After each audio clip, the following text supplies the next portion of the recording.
Ons sal die Here dien. Wie het hy woorde gesê? Josua.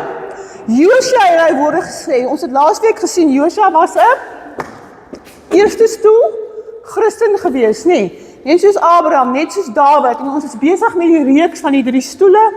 En ons gaan vandag praat, ekskuus, het ek net my neetjie hier kry.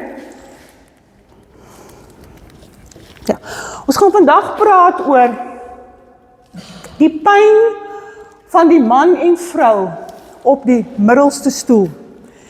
En dit is baie belangrik om te weet op watter stoel sit jy in jou geestelike lewe. Sit jy op die eerste stoel soos Josua?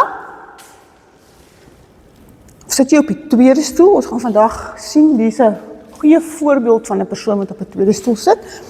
Of sit jy op die derde stoel? Dit is baie belangrik. En voor ons dit gaan daaroor gaan praat vanmôre, kom ons vra net vanmôre die Here om hierdie boodskap vanmôre wat deur die generasies kom, en ek wil jou uitdaag om te gaan kyk, as jy nog nie gekyk het, na deel 1 van die 3 stoele nie, gaan kyk daar praat ek presies hoe hierdie boodskap van waar die boodskap van die 3 stoele vandaan kom, deur die generasies van Dawid, Abraham, nee?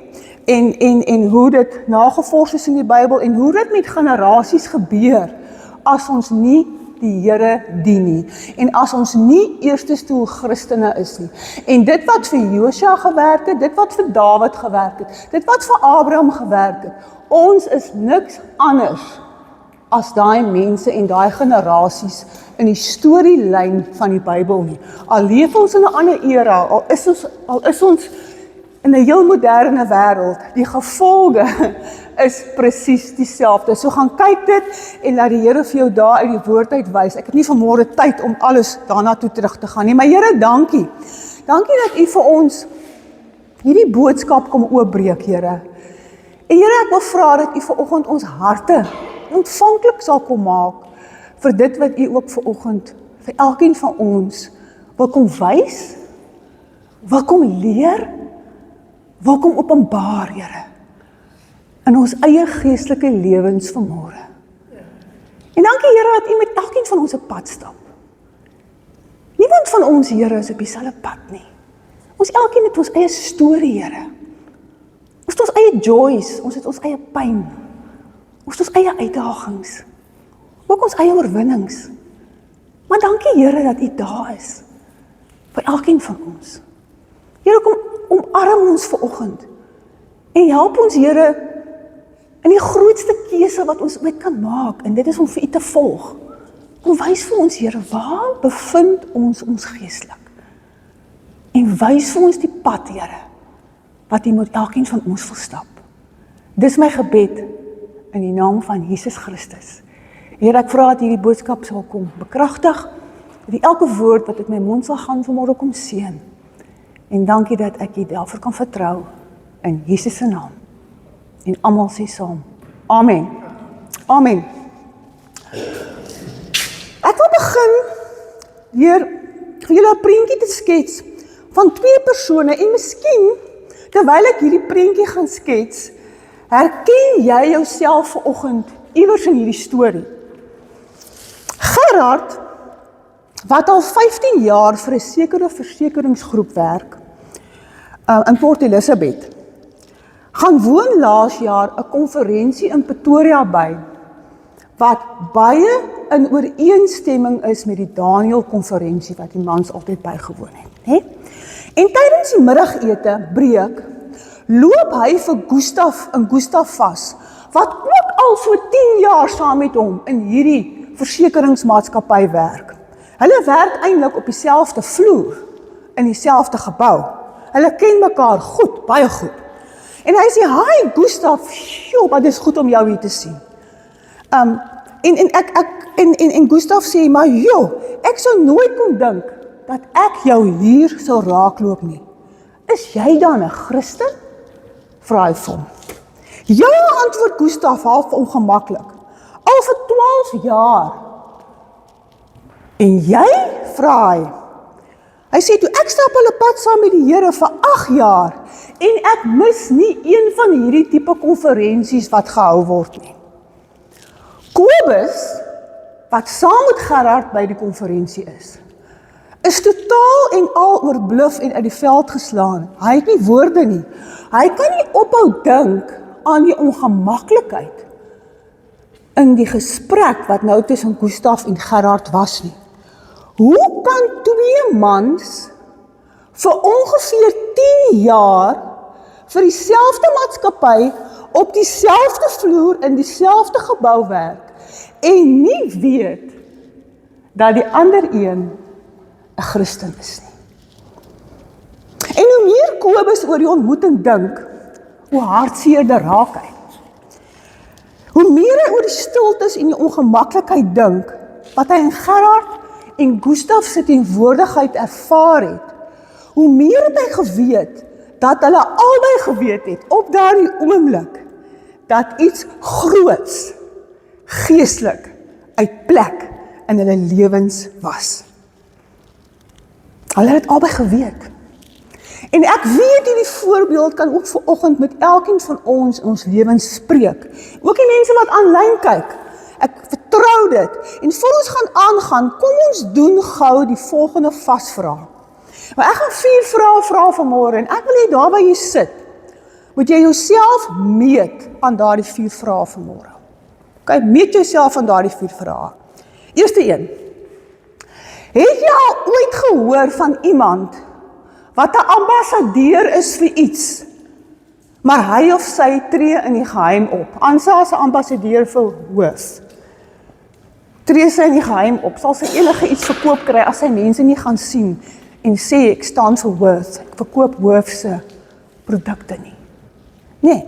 Het jy al ooit, in die tweede vraag, het jy al ooit 'n kleurlose reënboog gesien? Derde een. Dink jy 2 broers wat prinse is, sou vir jare saam in 'n paleis wees, sonder dat hulle ooit oor hulle pa, die koning, praat? Die een wat vir hulle ridderlikheid gegee het. Kan dit waar wees?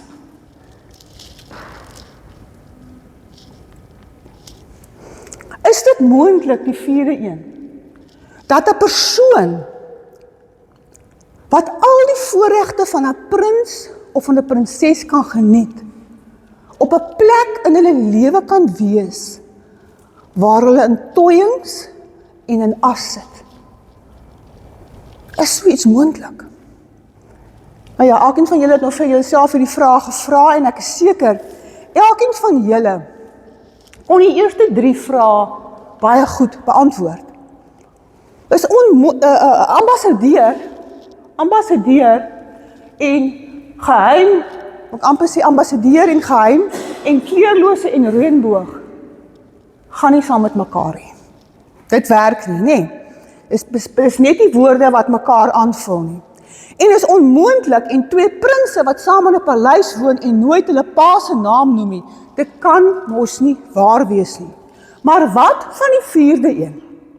'n Prins of 'n prinses in tooiings of sak en as? En die regte antwoord hier is, en dit kan jou dalk hartseer laat vanmôre, en dit is wat Kobus hartseer gelaat het. Ja, dit is moontlik en dit gebeur die hele tyd en dit gebeur ook met mense soos ek en jy. As Christene, ons volg die Here Jesus, ons is in 'n plek in ons lewe waar ons in tooiings en as is. En tydens hierdie sessie, mense, wil ek spesifiek praat met die Christen wat op die tweede stoel sit. En ek sê weer, as jy deel 1 gemis het, gaan asseblief na Oesterbaai Gemeenskap Kerk aanlyn, gaan kyk dit. Dit is baie belangrik dat jy dit volg, die skrifte uit wat ons daar klaar gedeel het, oor hoe kom ons uit by hoe die generasies deur hierdie 3 stoele gekom het. Maar in 'n netedop het ons die volgende gesê. Ons het gesê, dis 3 stoele. Stoel 1. Wanneer ons op stoel 1 sit, dan sê ons het 'n verbintenis met God, met Jesus, om ons hele lewe aan hom oor te gee, en om elke area in ons lewe te lei, en om te vertrou vir die uitkomste in elke area van ons lewe. Ons is gered, en ons lewe geestelik, ons is weergebore. Nee, ons is vervul met die Heilige Gees. Dis die eerste stoel. Elke area in jou lewe, nie sekere areas waar jy besluit, hier doen ek wat ek doen nie. Volgens wat God sê. Elke area, dis stoel 1. Stoel 2 sê, waar stoel 1 verbintenis met God aangaan maak, stoel 2 kompromie. Hierdie persoon sê, ek het Jesus aangeneem, maar nie wat met my geld maak ook soos ek wil. Nie aan my verhoudings maak ook soos ek wil. Met my belastingvorms maak ek soos ek wil. Dis wat God sê ek moet maak. Dis 'n voorbeeld, né? Daai persoon is ook gered. Maar daai persoon leef uit sy vlees uit. Dit gaan oor self. Dit gaan oor wat vir my belangrik. Nie wat vir God belangrik nie. Wat is vir my belangrik? Die derde stoel het ons gesien, is die persoon wat in konflik met die Here Jesus lewe. Dis die persoon wat nog nooit die Here Jesus aangeneem het nie, wat gaan nie die Here Jesus volg nie. Daardie persoon is ongered en daardie persoon leef uit die natuurlike, nie uit die vlees uit, elke dag. En stoel 2 Christene mense is baie na in my hart. Hoekom? Omdat ek ook al baie in my lewe in daai stoel gesit het. Ek was ook al daar. Dis nie asof ek my hele lewe lank hier vertoef het nie. Ek was ook al op daai stoel. Daai stoel is baie na in my hart. En weet julle wat? Dis nie goddelose mense of mense wat voel hulle is op die swart lys wat op daai stoel sit nie. Nee. Dis die Gerards en die Gustavs wat die Daniel-konferensies en die manne-konferensies en die vrouens van die vroue-konferensies bywoon. Dis die mense wat in stoel 2 beland. Dis die mense wat Sondag na Sondag in die kerk sit. En ongelukkig sal die grootste deel van die Here Jesus se kerk in die tweede stoel. Hulle is gered, maar nie elke area in hulle lewens leef hulle volgens dit wat God van ons verwag het. Dis wanneer ons in die tweede stoel beland. En dit het sekere gevolge in ons lewens. En dit wys die Bybel vir ons baie duidelik, wanneer ons gaan kyk na sy woord wat ek laasweek met julle behandel het. En dit maak egter nie saak, mense, hoe gebalanseerd en suksesvol Christene van die buitekant af lyk nie. Die waarheid is, hulle lewens het hy reënboogkleure verloor. Dit is soos die reënboog wat kleurloos is. Hy het al die eienskappe om mooi klere te hê, maar is nie daar nie. Dis nie daar nie. En van binne worstel hulle met baie twyfel en lei hulle lewens wat hulle onbevredigend laat. En dit is hoekom die sessie heet, die pyn van die man en die vrou wat in die middel sit. Dis partykeer hier waar mense sê, niks verander nie. Ek bid aan, niks gebeur in my kinders se lewe nie. Niks voel nie moeite werd nie. So die stoel, wat hierdie tipe goed met ons gebeur. En hierdie Christene leef nie lewensmense van sondige leefstyl wat daarvan getuig nie. Maar hulle leef ook nie lewens wat skuldvry is nie. En deur hulle eie keuses is hulle eintlik in die middel vasgevang en dit veroorsaak dat hulle gefrustreerd is in hulle geestelike lewens. En dit veroorsaak ook dat hulle die blydskap om God vanuit 'n volle hart van oorgawe te dien. En hulle verruil dit vir die wysheid om aan die stuur te staan van sekere sake in hulle eie lewens. Hoekom? Omdat vir die tweede persoon is die self baie belangrik. Het gaan oor my. Het gaan oor wat vir my belangrik. Het gaan wat is my behoeftes. Wat moet in my behoeftes vervul word. En sonder mense, dat 'n mens dit besef, beland jy as 'n kind van die Here in tooiings en as. Leef nie in oorvloed nie. Leef nie in oorvloed nie. Nee, leef nie in oorvloed nie. En ons kan aanneem dat Gerard en Gustav nie eerste stoel Christene was nie. Hoekom sal ek dit vir julle so sê? As hulle eerste stoel Christene was, sou hulle elke dag mense eerste as Christen gelowiges geleef het en dan as werknemers van 'n sekere organisasie. Kry julle dit? Belangrik, nee. Eers as eerste stoel Christene, dan as werknemers van 'n sekere organisasie. Hulle waardes, hulle oortuigings, hulle getuienis, hulle prioriteite, hulle passie sou oorgespoel het in die werksplek waar hulle was. Dit sou dit oorheers het. Nie ondergeskik gewees het daaraan nie. Geheime ambassadeurs? Moeilik as jy 'n eerste stoel Christen is. Dit is baie moeilike geheime ambassadeur. Dit werk baie moeilik as jy vol blydskap is en as jy uit 'n stoel, uit 'n eerste stoel verbintenis leef om 'n geheime ambassadeur te wees. Werk nie vir jou nie. Want as jy 'n ambassadeur van Christus is mense, kan mense sien wat leef in jou. Daar waar jy gaan, in jou handel en jou wandel, kan mense dit sien. Jy hoef baie keer nie so baie te sê nie. Mense sien dit sommer in jou aksies, in die lig wat uit jou uitskyn. En dit is hoekom ek die woorde van soos pyn en hartseer gebruik, want dit waarop die tweede stoel Christen uitmis mense is so groot. En dit is ook waarop God mense in die wêreld uitmis, wanneer hulle die nie in eerste stoele sit as hulle die Here Jesus volg nie. En soos ek reeds gesê het, dit is hartseer, maar die grootste deel van God se kerk sit vandag in die tweede stoel. Nou hoe gebeur dit dan dat die grootste deel van God se kinders uitmis op die oorvloedige lewe wat God dan vir my en vir jou gee as ons aan hom behoort? Hoe gebeur hierdie dinge? As jy jouself vanoggend herken, is die vraag, hoe het dit dan met my gebeur? Hoe het dit gebeur dan, wat het ek al gedoen, dat ek op hierdie plek in my lewe beland het? Nou kom ons kyk vanoggend dieper na die man of die vrou in die middel, en ek glo, dit gaan ons help om dinge beter te verstaan. In sessie 1 het ek Pieter wat in stoel 2 gesit het, beskryf met beskrywing soos: gered, maar gaan kompromieë aan. Verskillende dele in sy lewe, né? Baie selfgefokus, en hy voel hierdeur baie skuldig oor baie dinge. En hy verwar kerkaktiwiteite met wat dit beteken om regtig in 'n persoonlike verhouding met Christus te wees. Hy verwar dit. En na 'n tyd lyk dit of die persoon in die tweede stoel, of daar nie eintlik meer half 'n onderskeid is tussen die ou wat in hierdie stoel en hierdie stoel sit nie. Dit lyk vir ander mense presies dieselfde.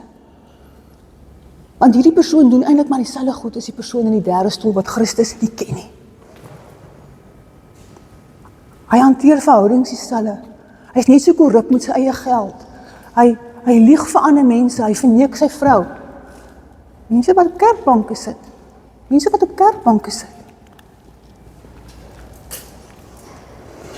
Nou vandag wil ek byvoeg, dat 'n tweede stoel persoon, wil byvoeg by dit wat ek laas gesê het oor Pieter, 'n tweede stoel persoon mense is iemand wat in kompartemente lewe. So 'n persoon leef baie in kompartemente, amper soos 'n laaikas, met 'n klomp leers, en elke leer het 'n ander naam op, nee. Dit is om soos 'n leer te hê vir jou verskillende belangstellings. As ek braai by my huis, dan maak ek so. As ek by die werk kom, dan maak ek so. As ek tussen my pelle is, dan maak ek so. Op die sportveld maak ek so. In die kerk maak ek so. As ek my skelmpie ontmoet, na ek getroud is, dan maak ek so. Nee, daar is verskillende kompartemente waarin ek lewe. Elke leer het 'n ander naam op. En vir elke leer, mense, het ons 'n ander waarde waaruit ons lewe. En ons praat 'n ander taal. As ons by sekere van ons spelle kom, dan kan ons grove taal gepraat en ons kan slegte grappe vertel. By ander mense is ons hoogheilig. By sekere mense kyk ons na sekere goed. By ander mense gaan ons nie daar nie. Ons leef in verskillende kompartemente. En die hele persoon persoon se lewe is verdeel in dele wat mekaar, ek wil amper sê, nie oorvleuel nie, dis nie dieselfde nie. En wanneer ons in die tweede stoel is, gebruik ons elke keer mense, soos ek sê, 'n ander leer. Behalwe dat ons een mens is met integriteit. Ons is nie een mens met integriteit wat in elke area van ons lewe dieselfde lewe nie. Nee. Ons is in elke area anders en dit beïnvloed ons integriteit. So wat sê ek? Die tweede stoelmens is 'n mens wat nie een lewe lei nie. Eerste stoelmens lei een lewe. Soos wat hy by die werk is, soos hy by die kerk. Soos hy by die kerk is hy by sy pelle. Soos wat hy by sy pelle is hy in die dorp. Hy is een mens, nie verskillende mense nie. So baie belangrik dat ons moet konsekwent wees in hoe ons lewens lei.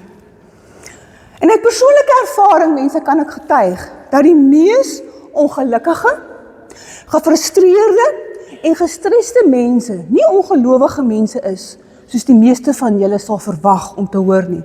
Maar dit is tweede stoel Christene. Dis hulle. Mense wat Christus ken, maar wat sy heerskappy in hulle lewens beveg. Hoekom?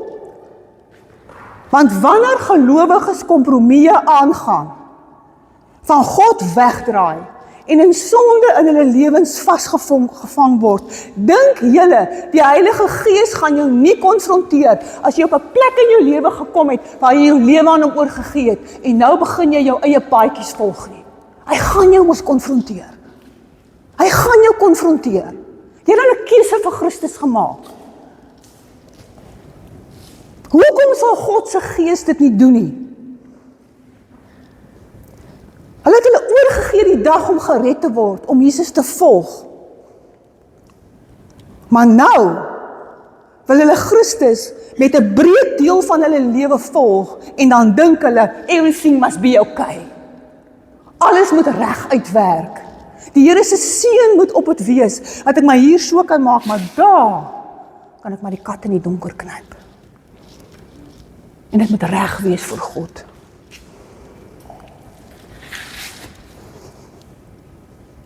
God het ons gemaak, mense.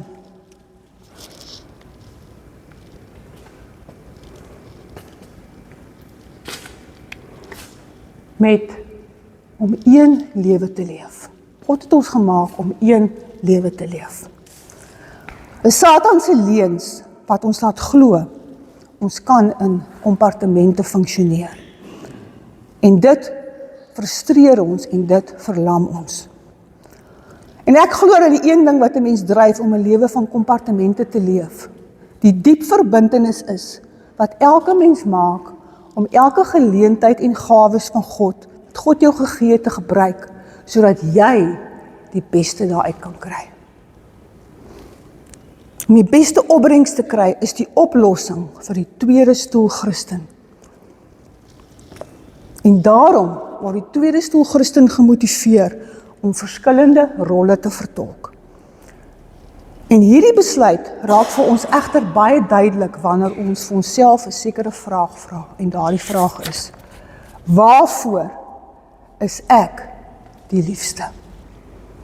As ek daai vraag vra, waarvoor is ek die liefste? En as ek daai vraag vanmôre vra ek 'n vraag vir jou om te sê, watter vraag het jy die warmste gevoelens voor in jou hart? Dit gaan nie daaroor nie. Daarmee bedoel ek, waarvoor het jy 'n gedrewe passie, 'n motivering, 'n alles oortreffende belangstelling? Wat beskou jy as prioriteit in jou lewe?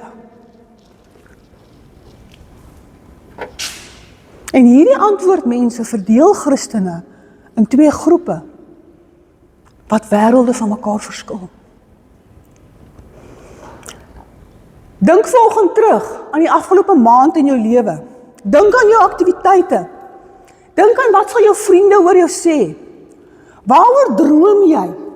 En waarvoor sal jy jou lewe gee om dit te bereik? Kyk na die feite vanoggend. En mense, dit sluit nie jou goeie intensies uit nie. Kyk hoe lyk jou dagboek. Kyk hoe lyk jou skedules. Kyk waarmee hou jy jou besig. Kyk waarmee spandeer jy jou tyd. Daar's 'n verskil tussen goeie intensies in jou dagboek en jou skedules en dit wat jy regtig doen. Waaraan gaan jou tyd? En wanneer ons na die patroon van die 3 stoele kyk, sal gelowiges as volg antwoord. Die eerste stoel is baie geïnteresseerd in mense. Die tweede stoel is lief vir iets anders. Hulle is meer geïnteresseerd in iets anders as in mense. En dit is baie waar, want oral waar jy eerste stoel persone sien, is hulle spesiale omgee en liefde vir mense sigbaar en opmerklik. En of hulle nou introverte is, en of hulle extroverte is, of hulle stil is, of hulle spraaksame mense is, dit maak nie saak nie. Mense is altyd besig om vir ander mense om te gee. Die vroeë kerk het hierdie beginsel verstaan, waar hulle die identiteit van Christus aangeneem het, en waar hulle vergader het. En daar het hulle alles gedeel. Net gou kyk, wat het ek nou? Alsaai. Wil jy, kom ons lees Handelinge 2 vers 44 tot 47 saam, daar staan. Al die gelowiges was eengesind en het alles met mekaar gedeel. Hulle het hulle grond en besittings verkoop en die geld aan almal uitgedeel, volgens elkeen se behoefte. Hulle het almal elke dag getrou by die tempel by mekaar gekom. Hulle het van huis tot huis gemeenskaplike byeenkomste gehou. Hulle het dinge gedeel, hulle kos met blydskap en ons lewens in eenvoud gelei. Hulle het God geprys. Mense, hulle was lief vir mekaar. Amen, hulle was lief vir mekaar. Omgegee vir mekaar. En die feit dat hulle mekaar so lief gehad het, mense, was soos 'n vars geur wat ander in die familie van God ingetrek het. Nou van julle môre hierdie teksvers lees uit 2 Korintiërs. 2 vanaf vers 14 tot 16. Is nie op die skerm nie, daar staan. Ek is dankbaar teenoor God, wat ons, omdat ons aan Christus verbind is, altyd saamneem in sy triomftog. Deur ons, wat Christus volg, versprei hy die aangename geur van sy kennis op elke plek. Ons is die welriekende geur wat deur Christus vir God opstyg, onder die wat verlos is, of verlos word. Vir sommige, vir die wat verlos word, sowel as vir die wat verlore gaan. Vir sommige is dit 'n doodsreuk tot die dood. Vir ander is dit die lewensgeur wat lewe bring. En soms so af te rekord, in die vorige gemeente waar ons in die Wesdorp bedien het ek 'n hele vrouebediening uit hierdie vers ontwikkel. Die lavenders. Hoekom? As ons so lavenders 'n bietjie druk, dan maak hy 'n geur. Nee, dan maak hy wel riekende geur, wat hy versprei. En hoe die Here ons wil gebruik om elkeen ons besonderse geur te versprei. Maak nie saak wie ons is, waar ons is en waar ons bevind nie. Wanneer jy mense tot God verbind word jy verbind tot dit waartoe God verbind is. God verbind jou nie aan ander goed nie. God verbind jou aan die goed wat vir hom belangrik is. En dit is hoekom eerste stoel gelowiges lief is vir mense.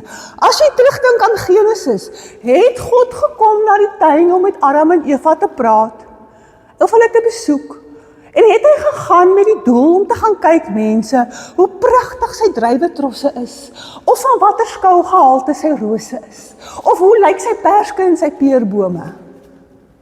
Is dit wat God gaan doen het?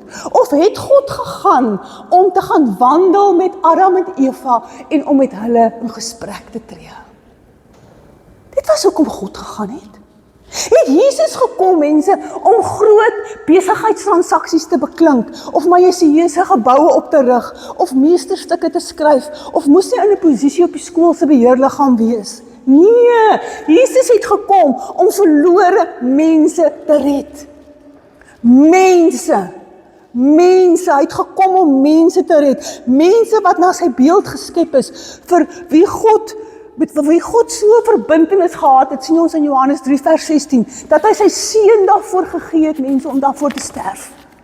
Vir God gaan dit oor verlore mense. Dis God se hart.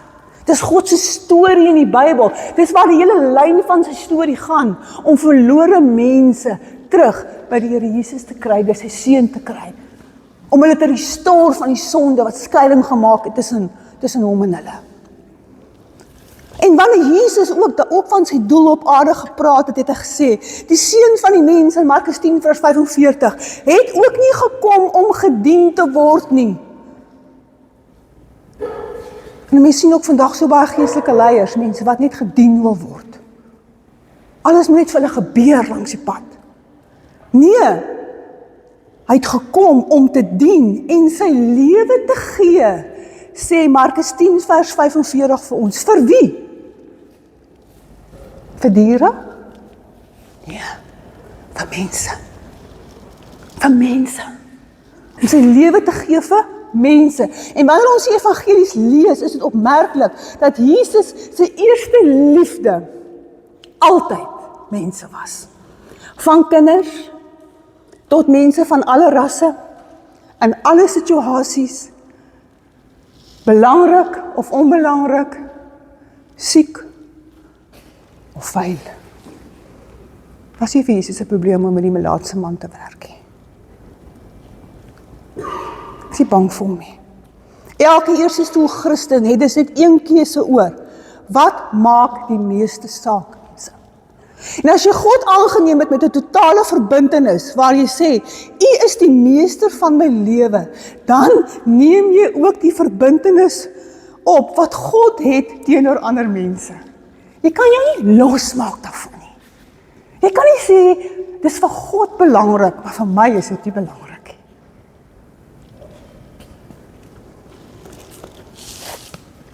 Die man en die vrou in die middel dink egter anders hieroor. Om so lief te wees vir mense klink vir hulle baie goed. Maar as 'n manier van lewe, 'n manier van lewe, I don't know. Is dit nie maar wat pastore en sosiale werkers moet doen, of wat hulle veronderstel is om te doen nie? Ek sal gaan en ek sal by die sopkombuis gaan sop uitdeel, maar oor wie? Hulle moet net nie Sondag langs my in die kerk kom sit nie. It's not gonna work for me. Daar wil ek in my eie gemaaksone sit, tussen die mense wat vir my 'n comfort zone is, en wat vir my lekker voel. Wanneer ons in die tweede stoel leef, mense, draai ons onsself weg teenoor die dinge wat vir God prioriteit is. Dit kan ook nie eintlik anders nie, want ons besluit onsself hier om sekere goed in ons eie hande te neem. Het gaan ons hier oor die-self. So dit is absoluut hoe hierdie persone dink en hoe hulle optree. Dis presies hoe dit is. Ons probeer self bo uitkom met ons hulpbronne en ons tyd tot ons beskikking. En dis vir die tweede stoel gelowiges baie moeilik, mense, om mense eerste te plaas, tensy die mense hulle help om sekere posisies of sekere status te beklee. Dan is mense vir hulle belangrik. Net dan. Om na mense en hulle behoeftes uit te reik, of om eenvoudig net God te eer, is nie vir daai mense. Ek wil amper sê, motiveer daai mense se prioriteite nie baie lank nie. Mense neem sommer gou weer die agterste stoel in. Nou ek vra weer die vraag, waarvoor is jy vanoggend die liefste in jou lewe? Dis 'n belangrike vraag om jouself in die kerk te vra. Ons kan nie net hier sit en ons word vet op dit wat vir ons hier gesê het, maar ons vra nie vir onsself vra, ons soek onsself in ons eie harte nie. Waarvoor is jy lief vanmôre? Het sluit gewoonlik 3 dinge in. begeerte na besittings, die begeerte na plesier, die begeerte na status. Die slegte nuus is vanoggend, en dit lyk na 'n wenkaartjie, as ons na hierdie goed kyk. Maar mense, as jy na die wêreld om jou kyk, dan sien jy, dit reineer lewens, dit reineer huwelike, dit reineer families.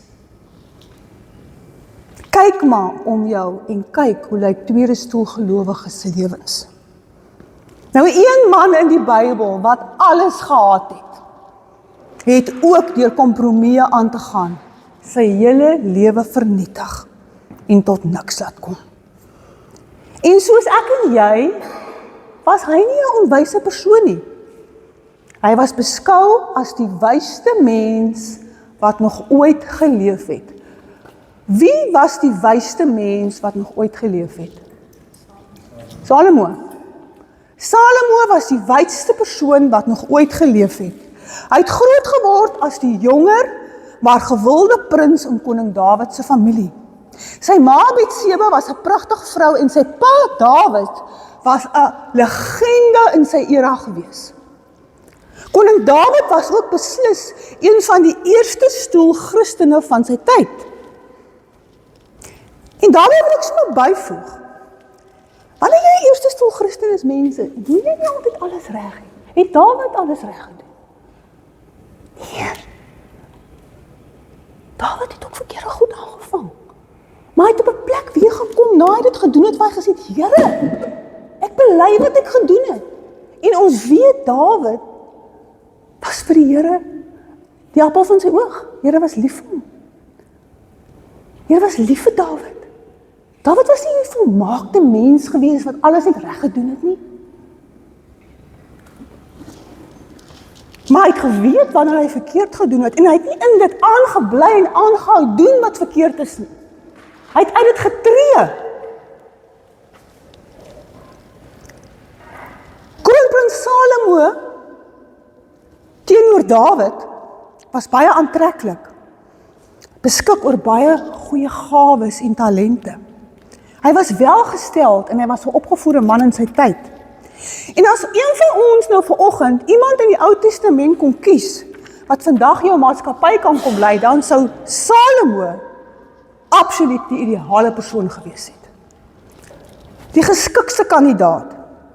En toe Salomo koning geword het, was sy eerste stoel, het hy nog steeds die eerste stoel waardes gehad, mense, wat sy pa vir hom geleer het. Dit is toe hy koning geword het.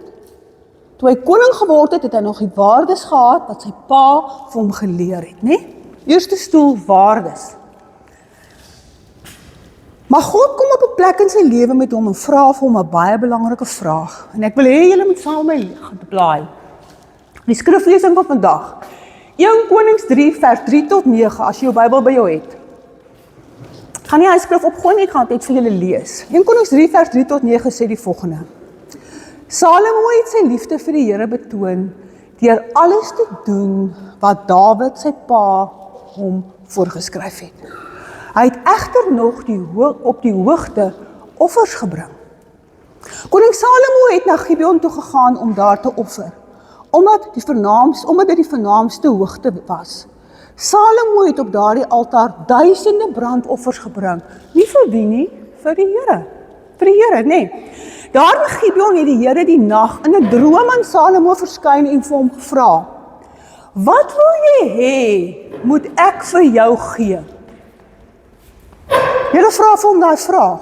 Wat ek vir jou doen? Toe sê Salomo: "U het groot trou aan my vader Dawid bewys. Hy was in sy lewe getrou en gehoorsaam en opreg teenoor u. U het daardie groot trou aan hom bewys en vir hom 'n seun gegee wat vandag op sy troon sit. Here my God, u het my koning gemaak in my vader Dawid se plek, maar ek is nog jonk en onervare. Ek kan nog nie goed doen soos wat my pa het gedoen het nie. En ek moet regeer oor die volk wat deur u uitgekies is, 'n groot volk, te veel om te tel. Gee my, Here, die gehoorsaamheid aan U, dat ek U volk reg sal regeer en in alles insig sal hê, want wie kan uit homself hierdie groot volk van U regeer? Dit is wat Salomo vir God sê. En die Here het dit goed gevind, dat Salomo dit gevra het, en hy het vir hom gesê, op die skerm, jy kan saam my lees daar, vers 11 tot 14, hy het vir hom gesê, omdat dit jou versoek is, en jy nie vir jou 'n lang lewe, of rykdom, of die dood van jou vyande gevra het nie, maar insig in wat reg is. Ek sal aan jou versoek voldoen. Ek gee aan jou wysheid en insig, soos niemand voor jou gehad het, of na jou sal hê nie. Ook nie na jou sal hê nie, nie voor jou gehad het nie, ook nie na jou sal hê nie. Daarby gee ek vir jou ook dit, waarvoor jy gevra, daarby gee ek ook vir jou dit, waarvoor jy nie gevra het nie. Waarvoor jy nie gevra het nie. Ek gee vir jou rykdom en aansien, sodat daar onder die konings niemand soos jy sal wees, solank jy leef nie. As jy my dien en gehoorsaam is aan my voorskrifte, en die bepaling soos jou pa Dawid, sal ek vir jou 'n lang lewe gee. Wat sê die Here daar vir hom? As jy my dien en gehoorsaam is aan die bepaling soos wat jou pa Dawid gedoen het, sal ek vir jou 'n lang lewe gee. Nie jou eie ding doen nie. Nie jou eie keuses begin maak nie. Doen dit wat jou pa gedoen het. Jou pa is so Christen. Pa die Here gehoorsaam. Sy lewe gelewe volgens sy voorskrifte. As jy dit doen, moet jou 'n lang lewe gee. Kan julle iemand beter voorstel met 'n beter portefeulje, mense, vir sukses as Salomo? Op geestelike, sowel as materialistiese gebied. Salomo se pa se hart vir God was legendaries. En God het hom met meer wysheid en oordeel geseën as enige iemand ooit in die geskiedenis van die wêreld. Dit leer die Bybel ons. Daar was nog nooit weer so iemand nie. Boonop betree die volk wat hy erf, die tyd in hul geskiedenis wat gekenmerk word deur 'n tyd van vrede en voorspoed en guns. En mense, dit klink alles te goed om waar te wees, soos vir 'n man soos Salomo. Alles is net goed. Wat het dan met Salomo verkeerd gegaan? Daar het baie verkeerd gegaan met hom. En die Bybel wys dit vir ons baie duidelik. Ons lees in 1 Konings 11, vers 4 tot 9, die volgende. Ek net sien hier.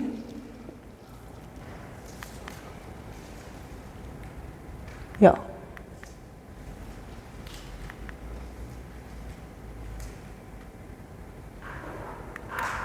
In Konings 3, ja, 3 tot 9.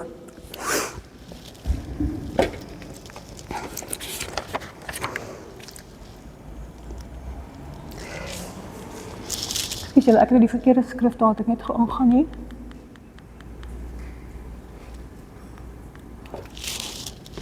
Ek weet nie, daar is iets verkeerd, maar kom ek gaan dit net vir julle lees. Daai skrif sê julle kan teen 'n Bybels kyk. 1 Konings 11 vers 4 tot 9. Veral in sy ouderdom het Salomo se vrouens hom verlei om ander gode te dien. Dit is wat verkeerd gegaan het in Salomo se lewe. Sy vrouens hom verlei. Toe het hy die Here sy God nie meer met soveel toewyding gedien soos sy pa nie. Luister mooi, hy het Astarte, die godin van die Sidoniërs, en Milkom, die afskuwelike god van die Ammoniete, gedien. Salomo het gedoen wat verkeerd is in die oë van die Here. Hy het nie aan die Here getrou gebly soos Dawid nie. Hy het dit nie gedoen nie. Nee. Salomo het selfs op die berg teenoor Jerusalem 'n hoogte gebou vir Kemos, die waaglike god van Moab, as ook vir Molek, die afskuwelike god van die Ammoniete. Dieselfde ding het hy gedoen vir al sy uitlandse vrouens, sodat hulle wierook kon brand en offers kon bring vir hulle gode. Hy het ook vir sy vrouens op die hoogte offers gebou.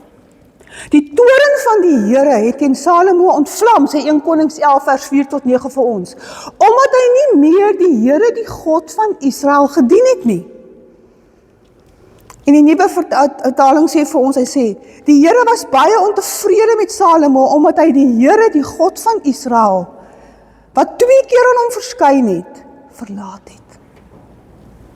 Salomo het die Here verlaat. En vanoggend kan ons die vraag vra, wat het Salomo se hart dan weggetrek daarvan, om vanuit die eerste stoel te leef, sodat hy opgeëindig het, waar hy leef?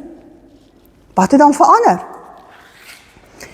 Ek is daarvan oortuig dat besittings, mense, om plesier na te jaag, om mag te besit, beheer oor Salomo gekry het. So 'n welbedagte plan van Satan. Ook vandag het sy taktiek nie verander nie. In ons lewens is dit dieselfde. Dis daai goed wat ons mense najaag, wat skeiding maak tussen ons en die Here. Wat sê Dawid vir hom? Hy sê, nou dat ek die pad van alle mense moet gaan, Dawid praat met sy seun voordat hy moet doodgaan, hy sê vir hom die volgende, moet jy sterk wees en soos 'n man optree. In 1 Konings 2 vers 2 tot 3, hy sê, hou jou aan wat die Here jou God jou voorskryf, en lewe daarvolgens. Dis Dawid se woorde aan sy seun. Hy sê, gehoorsaam sy voorskrifte, sy gebooie, sy bepalings en sy verordeninge, soos dit opgeskryf is in die wet van Moses, dan sal jy voorspoedig wees in alles wat jy doen. Oral waar jy gaan, nie jou eie verordeninge nie jou eie planne nie dit wat jy belangrik ag nie. In Deuteronomium 17 vers 14 tot 20 word daar spesifieke verantwoordelikhede in die woord in die wet van Moses gegee wat van toepassing was op konings. En Salomo het al 3 daai dinge het hy oortree. Daai verantwoordelikhede sê, 'n koning mag nie sy silwer en goud te veel laat word het nie. Die koning mag ook nie baie vrouens gehad het, sodat hy aan die Here ontrou word nie. Hy mag ook nie baie perde aangehou het nie, en hy mag ook nie die volk na Egipte laat teruggaan het, om meer perde aan te skaf nie. En deur sy lewe, mense, het ons gesien, dat Salomo het 'n prioriteit op besittings geplaas. Hy het 'n prioriteit op besittings geplaas. Ons sien in 2 Kronieke 9 vers 12 lees ons dat Salomo het jaarliks die gewig goud ontvang wat in vandag se terme $8 biljoen werd sou wees. Dis 64 biljoen rand per jaar. Die probleem is dat die koning het vir homself die rykdom bymekaar gemaak. En daardie begeertes is die dinge wat in die stryk van die tweede stoel ingeweef is. In plaas daarvan om op God te fokus, mense, raak ons so gefokus op onsself. En dit wat ons moet doen, en dit wat ons moet bereik, en dit wat ek wil hê, en dit wat ek moet bymekaar maak. In plaas daarvan om te fokus om vir ander lief te wees, en om vir hulle om te gee, raak die fokus om lief te wees vir myself. Hier word die gevare vir jou geestelike lewe vir elkeen baie duidelik uitgewys. En die probleem, mense, is nie vanoggend om baie in die lewe te hê nie. Dit is wat maak jy met die baie in jou lewe? Wat doen jy daarmee? Hoe wend jy dit aan? Wend jy dit aan om verskil in ander mense se lewens om jou te maak? Vra jy elke dag vir die Here, Here, waar kan jy my vandag gebruik? Wat kan ek vandag hier doen? Wat kan ek daar doen? Hoe deel jy met die baie wat God in jou lewe gesit het? In 1 Konings 11 lees ons dat die koning vir baie uitlandse vroue lief was. Behalwe die dogter van die farao het hy ook vrouens in die Moabiete, die Ammoniete, die Edomiete, die Sidoniërs en die Hittite gehad.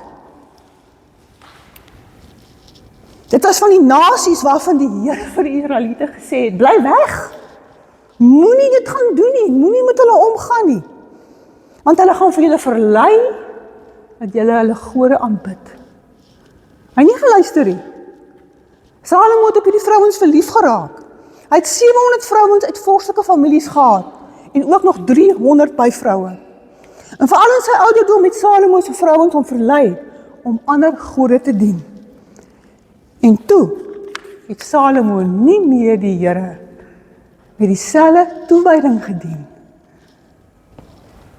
as sy pa Dawid nie. Eerste stoel, tweede stoel. Nie dieselfde toewyding nie. Salomo het 'n prioriteit op mag en status geplaas. Ons lees in 1 Konings 4 vers 26 dat Salomo het 40.000 trekperde op stal gehad en vir sy strijdwaans en ook 12.000 ryperde. In die Nuwe Testament lees ons die volgende in 1 Johannes 2 vers 15 tot 17. Moenie die sondige wêreld en die dinge van die wêreld lief hê nie. As iemand die wêreld liefhet, is die Vader se liefde nie in hom nie. Die wêreldse dinge, alles wat die sondige mens begeer, alles wat sy oë sien en begeer, al sy ingesteldheid op besit, kom nie van die Vader nie, maar dit kom van die wêreld. En die wêreld met al sy verleidelike dinge, sê die woord van die Here vir ons, gaan verbygaan. Maar die wat die wil van God doen, gaan vir ewig bly lewe.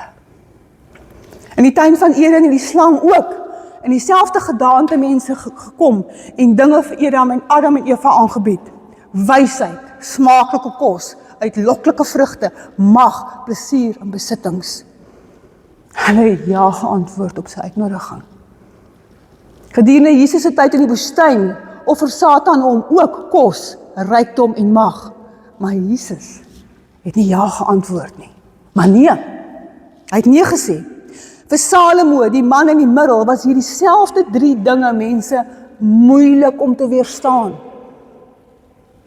Op daardie oomblik en al die oomblikke daarna wat Salomo hierdie besluite geneem het, het hy al hoe verder weggedryf van stoel 1 af. Hoekom? Want as jou antwoord op waarvoor as jy die liefste is, vanoggend is, anders as God se antwoord. Mense, beweeg jy na stoel 2. Jy 'n ander antwoord vanoggend het, as mense, beweeg jy na stoel 2. En natuurlik gaan jou keuses en jou besluite en jou goed vir jou logies klink. Dit vir Salomo ook logies geklink. Het gaan nie oor wat vir jou logies klink nie. Het gaan oor wat reg is vir God. En dit is belangrik om vanoggend te weet, mense, dat een keuse lei tot 'n ander keuse. En een keuse wat lei tot 'n ander keuse laat ons baie keer in 'n verkeerde rigting beweeg. Die uiteinde van Salomo se lewe was skokkend. Hy eindig sy lewe as 'n persoon wat afgode aanbid, as een wat eers sy pa se verordeninge en sy goed onderhou het, as een wat wegbeweeg het daarvan, sy tweede stoel Christen, wie sy prioriteite so verander het, dat hy later afgode aanbid. Dis hoekom ons vanoggend gesing het. Geef my hande op na Here. Ek aanbid nie aan afgode nie. Wat is afgode in ons tyd? Sport. Goed wat alles net ons lewens oorneem. Geld. Pornografie. Goed, dis nie afgode in ons lewe. Ons gaan sit nie net vir beeldjies nie. Ons afgode is daai goed wat ons elke dag aanhang in ons lewe. Wat ons tyd vat. Wat vir ons belangriker as God is.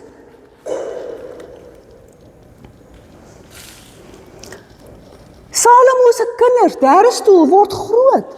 As die kinders wat bestem was om vir God te lewe in die wêreld 'n verskil te maak. Hulle word groot as kinders wat God nie ken nie. Eerste stoel, tweede stoel, derde stoel. Geen verhouding met die Here nie. Maar die geskiedenis gebeur dit, mense, gebeur in ons lewens ook. Ons is nie anders nie. Ons is nie anders nie. Ons vind in Prediker Salomo se ontnigtering, ons vind sy berou, ons vind sy hartseer waar hy skryf in Prediker 1 vers 2, 12 tot 14, hy sê, alles kom tot niks, sê die Prediker, tot niks. Ek die Prediker was koning oor Israel in Jerusalem. Ek het my daarop toegelê om alles wat in hierdie wêreld gebeur, sê Salomo, te ondersoek en behoorlik te deurdink. Ek het bevind, God het 'n harde taak aan die mens gegee om hom mee besig te hou. Ek het alles in hierdie wêreld nagejaag en ek het dit bekyk. Alles kom tot niks. Dis 'n gejaag na wind, sê Salomo. En weet julle wat? Terwyl ek Prediker Salomo se woorde daar lees, blaai ek net so na die agterkant toe, want ek gaan kyk, waarmee eindig die wysste man in die hele geskiedenis? Waar die Here dan sê, niemand wat na hom kom, sal ook so wys wees soos hy nie. Waarmee eindig hy dan nou sy boek af? Want ons kan nie net stop by, alles kom tot niks nie. Hier staan, Prediker 12 vers 13 tot 14. Die slotsom van alles wat jy gehoor het, is dit. Luister mooi. Dien God en gehoorsaam sy gebooie. Dit is wat van die mens gevra word. God sal rekenskap eis oor alles wat gedoen word, ook oor wat in die geheim gedoen word, of dit goed is en of dit kwaad is. Dis Salomo se laaste woorde. Dien God. Wees gehoorsaam aan God. Moenie afdraai vat nie. Moenie jou eie dinge doen nie. Moenie in kompartemente leef nie. Nou as dit dan mense so wonderlik is om in die eerste stoel te leef, waarom is baie mense so vasgevang in die tweede stoel? En as die tweede stoel lewe dan vir baie mense so Salomo so stomp eindig, waarom is so baie mense in hierdie leefstyl vasgevang? En waarom is hierdie leefstyl so algemeen? Kortliks kan ons 2 redes daarvoor gee. Baie belangrike redes vanmôre is en julle moet dit hoor vanmôre. Eerste een.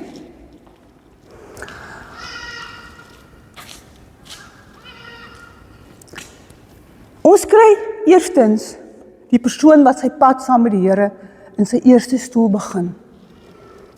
En daardie persoon leef elke dag net uit sy bekering. Ander woorde, wat iets met hom gebeur, iemand het die woord van die Here met hom gedeel, het die Here aangeneem. Hy is opgewonde, hy het die Here aangeneem, hy is nou hier. Hy leef uit sy bekering. Hy stap nie 'n pad van disippelskap nie. Hy stap nie 'n pad waar hy getransformeer word nie. Wat sê Matteus 28 vers 19 vir ons? Hy sê, gaan dan, maak al die nasies my disippels en doop hulle in naam van die Heilige Gees. Leer hulle om alles te gehoorsaam wat ek aan julle opgedra het. Mense, het gaan nie net om mense gebedjie te bid het. Jy gaan gou jou na die Here toe. Dan is my werk klaar nie. Die moeilike deel is, leer hulle om alles te gehoorsaam wat ek aan julle opgedra het. Dis dan om betrokke te raak by die seer en die pyn in mense se lewens, die vuil in mense se lewens, die aan die hand vat, die leer, wat het Jesus gesê hieroor? Hoe vind die proses van transformasie in ons lewens plaas? Hoe werk die driehoek van verandering? Wanneer my stories verruil word vir God se stories. Wanneer ek nie my identiteit glo wat God oor my sê nie, maar wat God oor my sê. Wat ek self glo nie, wat God oor my sê. Nie wat ek glo wat God sê met my finansies gebeur nie, wat God sê daarmee gebeur. Nie wat ek sê hoe lyk my verhoudings nie, wat God sê, nie wat ek sê hoe moet ek met my vyande werk nie. Hoe vind die verandering plaas wanneer my stories verruil word vir God se stories? Wanneer sy gedagtes, sy woord my begin verander. Wanneer ek deur geestelike dissiplines begin verander word, waar ek gelei word, waar ek sy woord lees, waar ek sy woord memoriseer, waar ek in gebed met hom kom, waar ek in stilte met hom kom. Waar ek sy lewe begin, waar ek die goeie dinge in sy lewe begin celebrate, waar ek vas en bid. Waar ek geestelike dissiplines begin doen. Saam met wie? Saam met gemeenskap van gelowiges. Dis wat so belangrik is om in 'n lewe op lewe disippelskap groep te wees. Waar jy die pad van disippelskap stap. Waar jy stukkende mense optel en sê, wat sê die Here Jesus met jou? Wanneer iemand vir jou doodgaan, hoe bemoedig ons mense wat deur moeilike tye gaan? As jou kind siek is, waar doen ons daai goed? Waar leer ons daai goed? Op 'n pad van disippelskap, mense. Driehoek van transformasie wat alles verander deur die Heilige Gees wat in ons inwerk. Sonder die Heilige Gees kan ons dit nie doen nie. Ja, in die hele proses van transformasie is 'n preek vir 'n ander dag. Maar die pad van disippelskap is belangrik. En ons beland in hierdie stoele omdat ons nie 'n pad van disippelskap stap nie. Ons dink ons kan nie die Here Jesus aanneem, everything is fine. Ek kan maar aangaan met my lewe soos altyd. Ek hoef nie te verander nie. Niks hoef met my te gebeur nie. En dan, wanneer ek na 'n tyd kom, en dinge werk nie vir my uit nie, dan is dit die Here se skuld. Dan is dit die Here se skuld. Daar wat ek gesê het. As jy op 'n plek gekom het, met jou stoppersom, op 'n plek gekom het om die Here aan te neem, het jou hart vir die Here oopgemaak, en jy lewe nie jou lewe volgens sy wil nie, dan gaan sy Heilige Gees jou aankla. Hy gaan nie los nie. Hy gaan nie los nie. Dis die eerste rede. Tweedens, dit kan wees dat 'n persoon in die tweede stoel sit, omdat iemand in die eerste stoel geskuif het. Wat bedoel ek daarmee? Jy word groot in 'n huis, mense, waar jou ouers eerste stoel verbintenisse gehad het, maar jy het nooit daai eerste stoel verbintenis van hulle aangeneem nie. Jy het dit gesien, jy het dit beleef, jy het gesien hoe bid jou male, jy het miskien gesien hoe hulle vir deurbrake bid en op hul knieë gaan, maar jy het dit nooit self gedoen nie. Nee?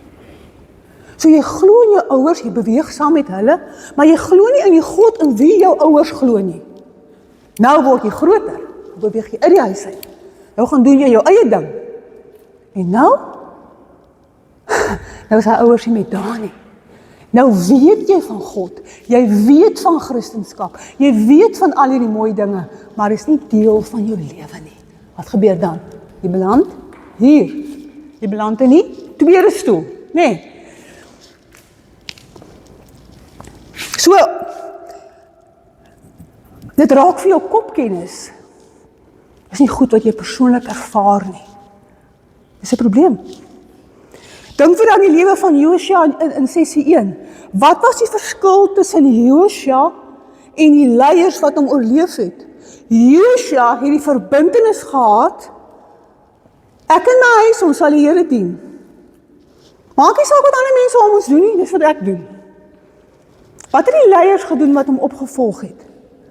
Hulle het Josua vertrou wat God vertrou het. Hulle het Josua vertrou wat God vertrou. Hulle het nie die God vertrou nie, hulle het Josua vertrou wat God vertrou het. Wat word van hulle kinders? Derde stoel kinders. Derde stoel kinders. Eerste stoel geloof, mense. Kyk na moeilikheid in die lig van verbintenis. Ek en my huis sal die Here dien. Maar kan ek dit nog nie sien nie? Maar kan ek nog nie die deurbrake sien nie? Ek vertrou op die Here. Ek is gehoorsaam. Ek doen die regte goed. Maak nie saak hoe moeilik dit nou vir my is nie. Hulle vertrou op die verbintenis wat met God gesmee is. Hulle vertrou op sy hulpbronne vir uitkoms. Tweede stoel geloof. Kyk na moeilikheid met maatstawe wat prakties moontlik is. Tweede stoel geloof oorwin nie die onmoontlike nie. Daar word uiteindelik vanuit die tweede stoel al hoe meer oorgehaal mense na die derde stoel, sodat die buitestander baie moeilik die verskil begin agterkom. Jy kom dit nie agter nie. Miskien sit jy vanoggend hier en jy is vasgekeer in die middelstoel.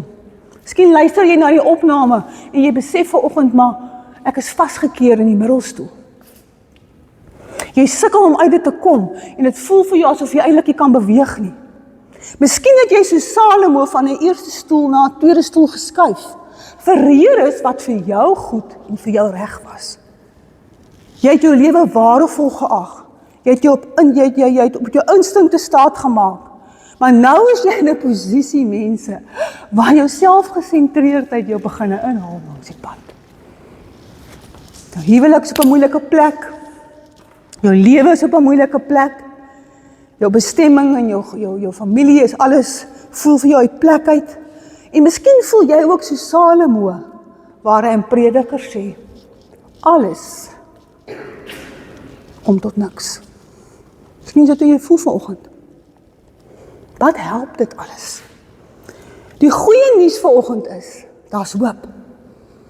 Die goeie nuus vanoggend is, jy staan op 'n drempel van 'n deurbraak. Die goeie nuus vanoggend is, jy's hier en jy kan 'n verskil maak wanneer jy deur Jesus in die eerste stoel weet om na die eerste stoel te skuif.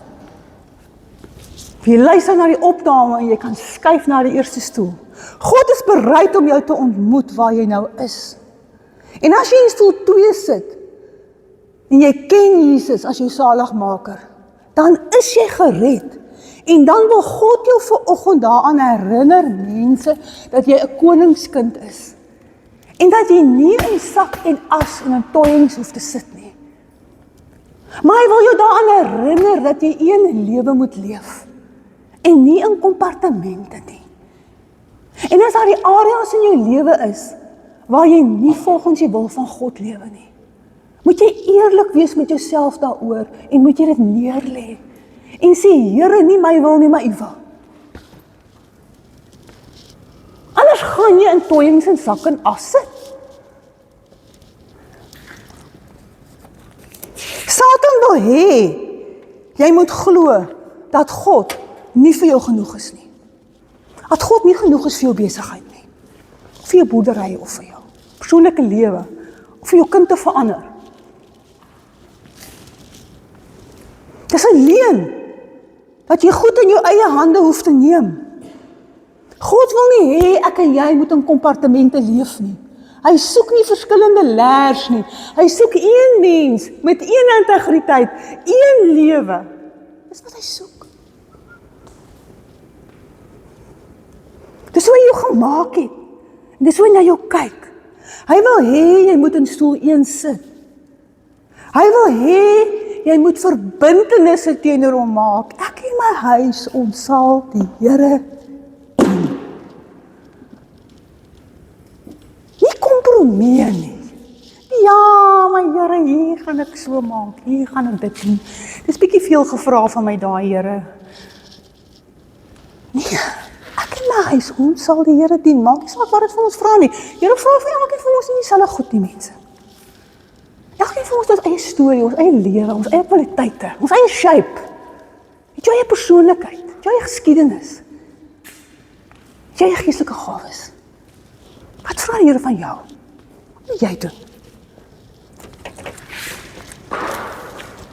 Hy soek een mens.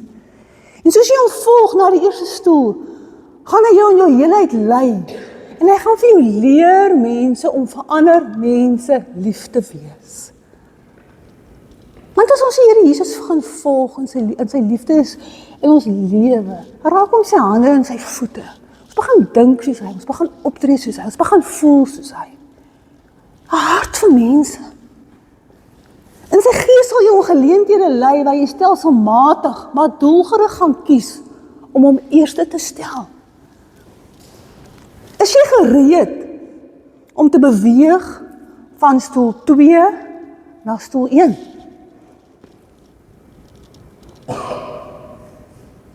Stel jou vanoggend oop, dat die Heilige Gees vanmôre deur jou kan kom werk. Staan almal op vir my, wie wat kan staan, kom ons staan op volgend voor die Here, almal van ons, kom ons staan op. Challenge jou vanoggend om op te staan, staan op voor die Here. Wie wat kan staan. As jy voel jy kan nie staan nie, oom gaan sit. Meneer, jy kan sit, kan regtig sit. As jy kan staan op jou bene, staan. Die Here het vir ons bene gegee wat gesond is. As jy dit nie kan nie, dan kan jy nie. Sê volgend vir die Here, Here, ek kies volgend man, ek kies volgend om nie te volg. Ek in my huis, ons sal nie dien. En as ek in hierdie stoel sit, dan hoor ek vanmôre, Here, dis nie waar jy wil hê ek moet wees nie. Jy ken nie, Here, jy is gered. Maar jy leef in kompartemente. En jy leef partykeer in toiings en as, en jy kan nie in oorvloed lewe nie. Here, ek vra dat U vir ons sal kom. En in areas van ons lewe, Here, waar daar vanmôre ons vasgevang is, waar daar miskien sonde is, waar ons eie self is, Here, ek vra dat U ons sal kom vrymaak daarvan. Here, help ons om as U kinders, Here, te skuif na die stoel waar Josua, Dawid en Abraham is. Help ons om te besef, Here, hoe belangrik dit vir ons generasies is, waar ons bevind. Dat dit saak maak, Here. En nie net vir ons generasies nie, maar vir ons eie persoonlike journey saam met U. Vir die hiernamaals, Here, maak dit saak waar ek my bevind. En as jy vanoggend hier is, en jy het in stoel 3, en jy het nog nooit op die plek gekom waar jy gesê het, Here, ek kan nie eers van stoel 2 afskuif nie, want ek is nie op stoel 2 nie. En jy is in stoel 3. Maar wil ek vir jou sê, jy is ook op die regte plek. Jy kan sommer dadelik skuif van stoel 3 na stoel 1. Jy skuif sommer van hier na hier. Jy skuif nie nog daarin nie. Is jy vanoggend vir die Here sê, Here, ek maak my hart oop vir U. Ek wil U volg in my lewe, Here. Here, kom neem die sonde weg wat in my lewe is, wat skeiding maak tussen my en U. Kom vul my vanmôre, Here, met die Heilige Gees. En dankie, Here, dat as ek dit vanmôre doen, en ek laat U toe om U te volg met my lewe, dan sê U in Johannes 1:12, Here, dat ek is U kind. Dankie, Here. Dankie dat ek vanoggend daai keuse vir U kan maak.